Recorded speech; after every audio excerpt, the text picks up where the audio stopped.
This episode is sponsored by Property Filter. Find great deals faster. Hello, and welcome to the Financial Freedom Podcast, sponsored by us at Property Portfolio Building. This podcast is designed by real people on their journey to achieving financial freedom, and we'll focus on people who've either already attained it, who are joining us on that journey, or maybe a specialist topic that can help you build your technical knowledge to achieving and maintaining that financial freedom. We hope you enjoy it. Hi folks, and welcome back to the Financial Freedom Podcast. Today we are going to be talking through one of our technical episodes where we're going to be discussing an asset class in its own right, which is should you own your own house? Now, before we start on this episode today, please go ahead and like or subscribe on whatever platform you're watching this on, just to get reminded about all the episodes that are coming up. So this is a very well discussed, we'll call it topic. Tim is going to be giving us some of the benefits for owning your own home, I think, and also some of the reasons for maybe against. So welcome, Tim.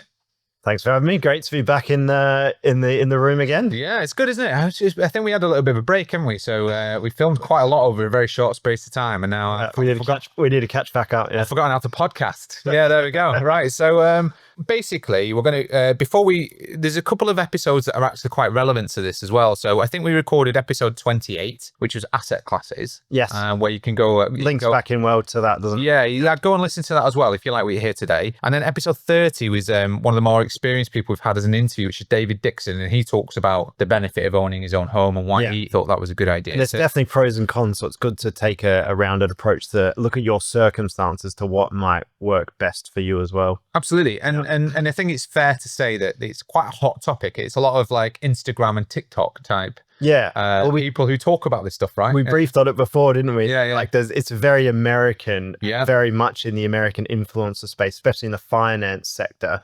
Where they talk about never own your own home and stuff like that. So we're gonna shape it hopefully towards our question, which we're gonna phrase the question, which is obviously should you own your own home, but we're gonna phrase it: would owning your own home help or hinder you from achieving financial freedom? Yes. So the answer to that is it depends, doesn't it? Yeah. So I can talk from personal experience, and for me, it has helped, and I can explain that. Well, let's ask them in question order. Yeah. And then we'll start that, and that will probably come through. So So question number one that I'm going to ask you is firstly, if you own your own home that you live in, is it an asset or is it a liability? It's a very good question. So if you look up the Rich Dad Poor Dad definition for a liability, for an asset, an asset would be something that sort of grows in time, it has capital appreciation, and also puts cash flow in your pocket at the same time. So does your own home do that? Unfortunately not. It potentially grows in value over time, it creates equity, but it costs you money month in, month out. So it doesn't fall under that definition of an asset. So strictly speaking, I would say generally no. However, it can be turned into an asset if it helps. So if you use, say, the equity in your house to then invest in asset classes, it can be used as a vehicle for an asset. And in a way that becomes an asset. Yeah.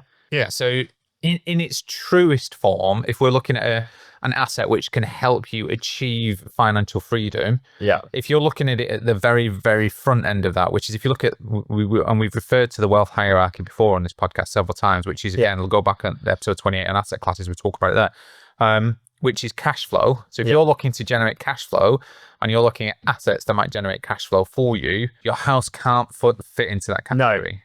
Whatsoever. No, it does not give you cash flow, profit on a month by month basis. But if you leapfrog to the top end asset classes, which is asset classes that you might be able to have for generational wealth, I guess yes, it could be that. And also, if you're looking to generate cash events, then yes, it could fit into that. So cash flow, no; profit potentially, asset most definitely, as long as it's a good. Well looked after, right? There's probably a couple good points in what you're saying there, that if you've got your own house that you're living in and you're paying down the mortgage over time, it goes up in value as well. And then you can then pass it on to your children. So that's a generational asset in a way. And also the other thing is you can buy your house on the understanding that it could be an asset in the future, because simply if you move out of that house to another house but keep it, and it's an area with good rental demand, you can then rent it out for cash flow, and then it becomes that asset class, which would potentially be that level 1 asset class we talk about in the wealth hierarchy in other episodes. Yeah. Okay, great. And so then question 2, so if you got to live somewhere, right? So if you're not going to buy it, then you might rent it. Yes. Okay. So what are the positives of owning your home compared to renting? And is there a counterbalancing argument? Yeah. So firstly, if you own your own house compared to renting, we touched about it before, but there's potential growth over time, capital appreciation, there's equity that you can build into it. You've got sort of security and stability in a way, like you can't sort of get evicted by a landlord, as an example. You know, it's your house, you can stay there as long as you want. Unless you stop paying your bill, unless you stop paying your mortgage. Unless you stop paying your mortgage, if you have one, of course. Yeah, exactly. But yeah, you can't, like, even with the new renter right bills that are coming in, you know, a landlord can still evict you to sell the property and stuff like that. So that can happen. You can do what you want to the property within the guides of building regs and planning and stuff like that. But if you want to redecorate, if you want to refurbish a bathroom, kitchen, extend, all those sort of things, you can do that. Whereas you rent, technically you can't even paint the property if you're renting, really, can't you? No, without permission. Yeah, that's right. Without permission. Well, unless you've, pre-agreed it. Yeah, unless you pre-agree. Obviously you can, but it needs permission and things like that. You've got relatively predictable costs. If you've got a mortgage for your house and it's fixed for 5-10 years or whatever, you know, it's predictable. You know, it's that cost. Obviously utility costs can fluctuate. We've seen that recently, but you know, when you're renting, depending on tenant demand and the market and things like that, it could be 800 now, could be 900 next year, could be 1,000 year after, could be 1,100 the year. You've got the same flexible ones as a homeowner, which is, you know, your utilities might still go up or whatever. Yes, some utilities, you still have to pay utilities if you're renting a house. But the other key advantage compared to renting is leverage that we touched on before. So you can use the equity in your house to invest in assets we talked about before. Whereas if you're renting, you can't do that. And it's one of those scenarios as well, whereas if you invest in the asset, you might actually put the money in and release the money back out again. Yeah, exactly. So if you said, I bought this house, I've then put, £50,000 in renovating these elements, and those elements are now worth £75,000, you might be able to get your money back. Yeah, exactly. And I think in the American influencer space, they always say, oh, there's all these liabilities of costs that you've got to do. But what that doesn't appreciate is, like, let's say you have to replace a roof. It sort of adds a bit of value to it, because when you go to sell that property on, you know, you can say the roof was, it's got a 10-year warranty, it was only done 4 years ago or whatever. But, there is a certain amount of value into that, even though you've had to spend that money. Whereas if you're selling a property, especially in the UK, and the roof hasn't been done in a long time, that's sometimes the reason why buyers try to knock your price down and things like that. So there is a value in those. Same with the boiler. You got a new boiler, it's got a warranty in it. There is a value in all those things that you do that they are expenses, but they do add a bit of value, I think. No, absolutely. So let's move on to question 3. What are the cons of buying? So this is the counterbalance now. The counterbalance, versus yeah. renting. So what are the? So when you buy a property that you're going to live in as your house, there's some upfront expenses that are just sunk costs in a way. You've got things like stamp duty. Thank you, the government, for stamp duty. You got legal costs. You might have some surveying fees to pay. Valuation surveys, building surveys, all these sort of things. So there's a certain amount of sunk costs that you just put into that property. You just don't have to do if you're renting. So they are expenses. We talked about it before, but maintenance responsibility goes to the landlord. So you've got a roof, your roof's leaking. You call the landlord or the agent. They have to fix it. Boiler breaks down. Landlord has to fix it, etc., etc. So you don't have any of those maintenance burden costs, that you do when you own your own home. And they can be unexpected costs, right? If you've not planned a maintenance budget or whatever, or so if you're a homeowner, even though you might have fixed costs like mortgage, your maintenance costs might rise over time. Exactly. Yeah, the older the property gets, the more maintenance things that could crop up, etc., etc. So if you're owning a home, there's an argument you've got a little bit less flexibility. So if you need to move to another house, you need to sell that house, and there's a period to market the property for the legal process to complete and all those sort of things. You got potentially a bit less flexibility. Whereas if you're renting, you just put your notice period in and you're done, and you can probably just move out the next day if you wanted, and not tell the landlord, and not really have any repercussions from it in a way, depending on the contract. And you don't have a mortgage commitment. So you touched on it before, that you're renting, you don't have that risk of like a lender coming and repossessing your property if you can't keep up with the mortgage payments and things like that. So they're the counter arguments of, what the cons are to owning a house compared to renting. Yeah, you don't ultimately have the debt liability, do you? So there's an element of argument that if you are going to put a deposit down to a home, you could technically rent a property, use that deposit that you put into a home into an asset that pays you back more money than you would have paid in interest on the mortgage, as an example. So therefore, in effect, you are. So that's a very good, right? Very good example. So the simple way we look at it and the way that I've done it is you go, right, I've got a mortgage. Let's say the interest rate is 5%.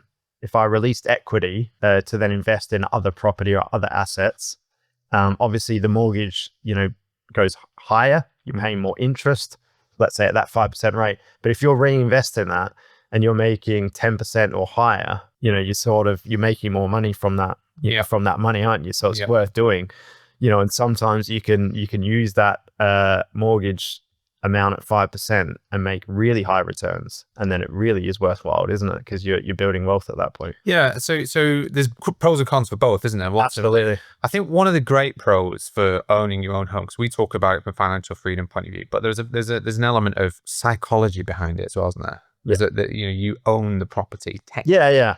So the worst thing that can happen to you is the bank, you can't pay your bills, your bank come back and they repossess the property. Technically, you still have an equity in the property. Yeah. So if they sell it, chances are they're going to sell it for cheap and quick. Yeah. But you should get. And you make it a home, don't you? So it's the emotional connection. It's for you and your family to live in, and you've got that emotional connection, which is a lot more difficult. We also own our homes, right? So we're probably on the bias of that part matters. Yeah. Some people that doesn't matter as much, whereas other people it really, really matters. That it's, have that emotional connection with the house and make it into the place the house that you want to live for a long time. I mean, my worst mistake was not fixing my mortgage for the longer period of time when the rates were really low. That was the thing that I should have done, which is I think a lot of people have fallen into the trap of, and that's the one that my only regret with being in home ownership, if I'm honest.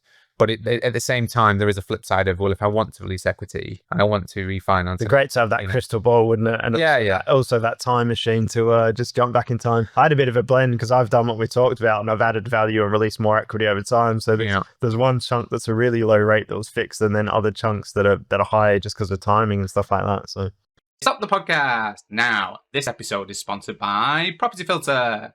Property Filter is the #1 property tool for today's property professional. It brings in all the data points and sources from all the property portals and auction sites into one convenient place. Then you have the option to overlay all the clever strategies found in the Property Filter blueprint to find motivated sellers faster. Now, we use it on a daily basis. It saves us over 80% of our time when looking for properties. And if that sounds like something that you want in your lives, please go to register.property-filter.co.uk/PPB, which is the discount code for this podcast. You will get 2 weeks free and a discount on your first month. That's it from me. Back to the podcast. So, a final question on this. Final point, I think, is a discussion point. How can owning your own home help you achieve financial freedom? So you've got a few points you've put down. I've got one as well that I want to talk about. So why don't you lead off? So owning your own home, there's tax advantages for one. So, there's things like, the stamp duty is less on your first house. Mm-hmm. I think there's also benefits, like you can get like a first time buyer, you might be able to buy with a 5% deposit and things like that. So what you can do is you can buy something that you can, and this is what I've done numerous times, is buy something that in an area that you want to live in and you can add value to it, quite quickly. And then you've got some equity there, and then you can release that equity as long as you can afford to pay the mortgage and live comfortably, and then use that to reinvest in other assets. So, and that release of equity, if you're over what you spent, is one of the only ways to release money to you. Tax-free. Yeah, tax-free. And that's the other advantage when you release that money, because you're increasing your debt. Yeah. And it is debt. It's tax-free for your own house as well. It doesn't qualify if you then go and sell the house, but the benefit of selling a house, if it's your principal home, is your capital gains is then tax-free. Currently, 2025. Is tax-free, so you don't pay any capital gains if it's your personal home. Yes, that's true. Yeah. So not only can you borrow tax-free against the leverage in your property, the equity in your property, but when you go to sell it, you can pay that back. Yeah. tax-free, and also any further equity is also tax-free. Yeah. So there is a real tax benefit. I agree. Yeah, exactly. So let's say you wanted to invest £100,000 in another property or another asset class, using your house as a vehicle to do that helps you achieve your financial freedom. But you would pay tax on that if you sold that in the future. Yeah. That's the difference. Yes. Yeah, very true. So how else it can help you? So there's things like, if you're buying, say, buy-to-let. Well, actually, before we actually change to a different way of looking at it, let's look at that a little bit more, because that links to my point. So if I just put my point in, which is we know people who do that as their financial freedom strategy.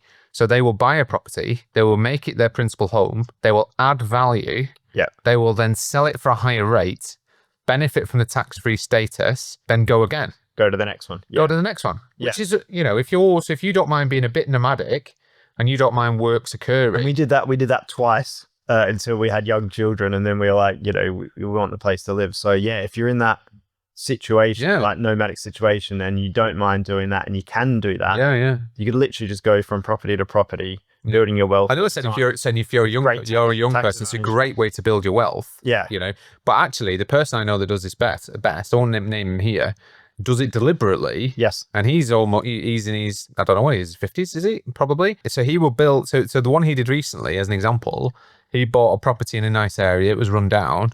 He built an area within the property that was livable. He split the title on the property from a leasehold perspective and to renovate, and then he sold the whole thing. And he made £300,000 to £400,000 on that. Yeah, it's a very good way, to build up your wealth. Yeah. It's noisy. We're builders all around all the time. But I mean, I think his build program, he said to me, was, I lived there for 3 years. Well, that's why I said, if you're in the position to do it and you're happy to do it, if you're doing heavy refurbishment, where are you going to live during that time? Yeah, exactly. Do you need a caravan? Exactly. That garden? Well, that was the thing. So he said, well, my build period was only 6 months. So what I did is I did it over the summer, and then I just went and spent the summer somewhere else because I still had some proceeds from the last time I did it. So I just learned that was just part of his budget in a way. So he basically got a service accommodation or rented a secondary property for a period of time. Lived there while the build was going on, then moved back, and he lived in that for 3 years until he needed more money and sold it. That's so smart. Very smart. And our current house, we did a big double-story extension. We did a full refurbishment of the whole property. Similar sort of thing. So we lived there for a little bit until the roof started coming off. I'm like, I don't think we can keep living it. But luckily we had Amy's parents nearby and we could stay with them. This was pre-kids as well during the time. So that was really... Well, they changed the game, don't they also? They changed the game big time. So cool. So the next point was you were going to talk, I think it was about buy-to-lets, mortgage terms, and the benefit of owning your own home if you're going to move. So from mortgage providers, they like... if you're investing in, say, a buy-to-let or HMO or something, they do like it if you own your own house. You can generally there's more lenders available, you can get better terms. They like the fact that you've got your own home because, security, isn't it? They want security and stability and things like that. So, generally, if you're buying a property in a limited company, they ask for personal guarantees. If you don't own your own house, the personal guarantees basically don't mean a lot potentially to the lender. So it helps with that security. On the flip side, that is another risk of owning your own house if you're investing, is that there are personal guarantees. You got to understand that. So there are pros and cons to that as well. So it shows that you're lender worthy as well. Like if you got a track record of paying your mortgage back consistently without problems and things like that, lenders look at that and go, okay, they've been responsible with money. They can pay that back. They can pay their mobile phone bill every month and all those sort of things. So it helps from that track record. I think credit checks, it actually helps your credit rating boost up a bit. You've had a loan. You've got a large loan which you're paying back consistently. That helps your credit rating and things like that with lenders. Also, moving forward, there's a point on that actually, which is if you are on a mortgage, sometimes if there's a crisis or something in the economy, they come up with these holiday type. Oh yeah, during COVID, didn't it? If you're going to invest in property, I wouldn't recommend doing that. It was red flags for lenders. Absolutely needed. Like if you're in I cannot pay my mortgage, I need that holiday. Totally fine, because that's the right thing for you at the time. But don't just take the advantage of it. It is a problem. Yeah, absolutely. And that when people did do that in COVID, lenders still look at that as red flags and go like, oh, why didn't you pay your mortgage for a few months during the pandemic or whatever? Like, were you in financial problems? Because some people just took it out because they could, even though they didn't. Because now it's available. I can take 3 months off my mortgage. I'm going on holiday. Or It doesn't whatever, quite yeah, work yeah. like that. You still need to pay the same amount back and the same amount of interest, but it was just delayed, wasn't it? So the other thing we mentioned a bit earlier, but obviously if you pay down your mortgage over time, you get to a point that you paid off your mortgage. Yeah. Then there's no expense to your house from a finance perspective. Yeah. You do have the maintenance cost we talked about, but if you never buy your own home, in essence, you got to rent your whole life. So you could be retired, whatever age, for financial freedom, and you still have to pay your rent every month, whereas you pay it off. Obviously, you don't have that expense. So. Well, and that's the life event journey, isn't it? That's just traditional life event journey. You buy something, you buy something bigger because then you have a family, and then at some point you can downsize again. That's the traditional route to market. And if you've had capital growth over that time, hopefully that downsizing at the end is paid back the majority of your next purchase or whatever. And it comes, when we talk about financial freedom, it's a bit of a journey, isn't it? Because if you're building a property portfolio to achieve financial freedom,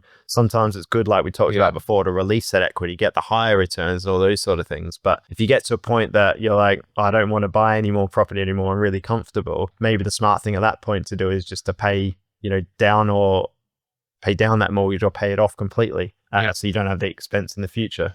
Because your financial freedom goal can be based on your living expenses. If you got a £2,000 mortgage a month and that goes, then it's $2,000 extra that's in your pocket, in essence. Right then. So I think we'll wrap this up at this point. Keep it nice, short, sharp. I don't think there's a right answer, is there? We haven't answered the question. Should you own your own home? It always comes down to your circumstances and what you're looking to achieve, and whether that is the right vehicle for what you want to do and your lifestyle and everything. Absolutely. Because I know people that have owned their own home, they then added value in their own home, and then they sold their home, rented, bought other assets, and then one of those assets have then refinanced, went and back and bought their own home again. So so there's a whole, as long as it's in your strategy, in your sort of like 5 to 10 year plan, I think the answer will come to you if you're actually thinking about it. Exactly. And a lot of people talk about renting. A, they want flexibility, but B, it's like, the money you could save just by renting and not spending on your own house with things like stamp duty and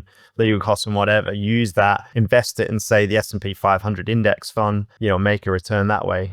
So that does make sense. But can I give you a bit of a case study as to why sometimes might be better what I'm saying? So my first property I bought in Australia, the idea was to live in that property, but also as to keep it for, a long-term investment potentially as well, rent it out.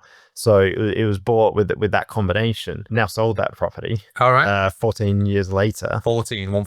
Yeah. And I just thought, I just wanted to give a bit of a direct comparison to go all right, if I didn't buy that house, and I just invested the money in the S&P 500 at the time, what would the comparison be right now? And ChatGPT was really good at giving me this comparison. So anyway, it costs all in. So I bought that property for $290,000. It's now sold for $556,000. When you take away all the costs from the last 14 years and up, I've had some rental income, but some expense and all those sort of things, the profit is about £260,000.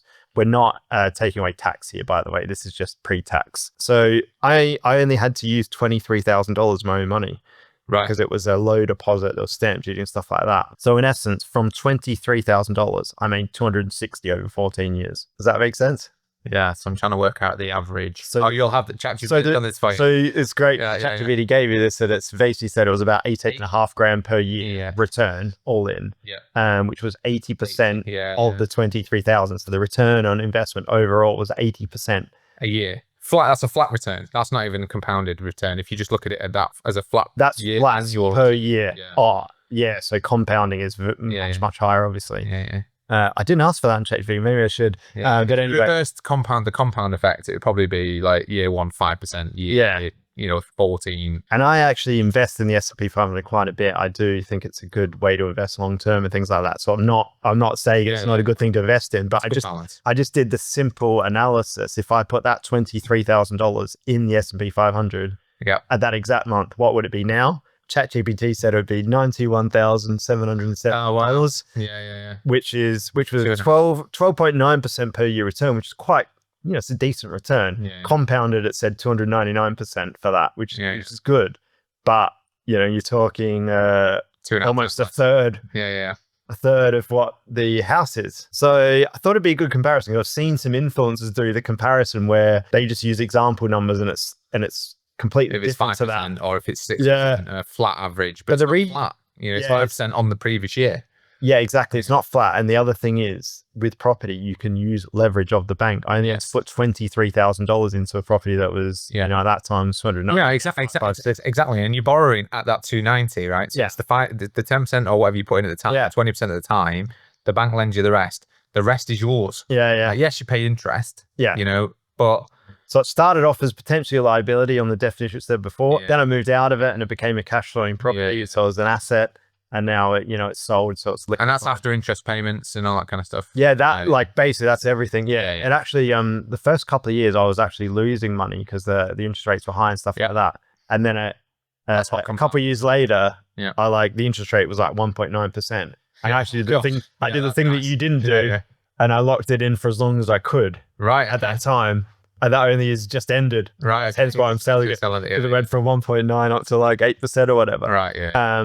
So it sort of made sense. And there's been good growth the last few years. So it sort of made sense. But yeah, that's just a good real life comparison as to what can be done. Yeah. Super. Yeah. Good example. Yeah. Good stuff. Well done as well. Well, locked it in, did the right thing, made the money. Yeah. Yeah. I was very lucky. I haven't done that in all of my portfolio, by the way. That's that just worked out well. Yeah. I think it was the broker that's great. Basically. So in that case, if you were to look at your financial freedom journey over a 15-year period, then you would probably say, should you own your own house? Yes, because of those reasons. But if you're looking at it over a short term, I need to be financially free and pay for my life within 2 to 3 years, it'd be vastly different because, like you said, you lost money in the first couple of years. Yeah, if I sold it after year, say 3 or 4, I would have probably lost money or close to losing money. Yeah. So I definitely would have been better invested. So if you're resting property and wait, isn't it? Not wait. You go buy property. Buy property and wait is the thing to do, basically. Yeah. Lovely. All right then. Well, thanks, Tim. Great example. Thanks very much for joining us again on the Financial Freedom podcast. Have we answered your question? Should you own your own home? Well, if you're looking at over a 15-year time frame, we're saying yes. If you're looking at a very short time frame to build cash flow, I'd say no. But somewhere in between those two answers of yes and no is probably the right answer for you. Yeah. Just to wrap it up, don't forget to like and subscribe on whatever platform you're listening or watching this on today. And the episodes again, episode 28 on asset classes and episode 30 with the interview with David Dixon. Really good examples of how to use these types of properties as leverage. And until then, thanks, Tim, and we'll catch you on the next one. Bye. Thanks very much. Bye for now. Until the next one. Thank you once again for joining us on the Financial Freedom Podcast, sponsored by us at Property Portfolio Building. If you want to get in touch with us about today's podcast or any of the learning topics that we've gone through today, you can email us at podcast@invest-prop.co.uk or get in touch with us with whichever your social media platform of choice is. If you think you would add value to us as a guest on this podcast, you can please get in touch and let us know what you would be able to talk to us about. Other than that, we wish you well on your financial freedom journeys. And once again, thank you for joining us, and we'll see you on the next one.